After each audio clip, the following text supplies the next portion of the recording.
Conception et dimensionnement des équipements en rénovation. Vérifier la puissance des émetteurs conservés en fonction du régime d'eau de la nouvelle installation. Lors d'une rénovation énergétique globale, la chaudière fuel est remplacée par un nouveau générateur fonctionnant à plus basse température. Bien que les besoins en chauffage aient diminué grâce à un renforcement de l'isolation des parois et des menuiseries, la surface d'échange des émetteurs conservés est insuffisante pour une utilisation en basse température. La température de consigne est difficilement atteinte en hiver, engendrant un inconfort pour les occupants.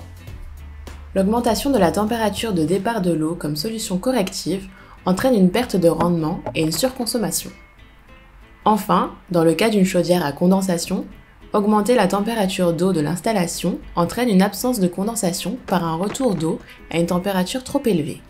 Cela induit une perte de performance de la chaudière. Les bonnes pratiques du dispositif REX bâtiment performant.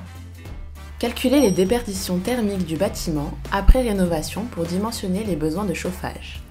Relever les caractéristiques des radiateurs existants et identifier la température optimale de départ de chauffage en fonction des radiateurs et des déperditions.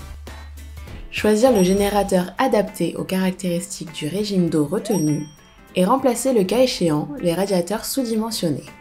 Retrouvez nos enseignements à connaître sur la conception et le dimensionnement des équipements en rénovation sur le site dispositif-rexbp.com.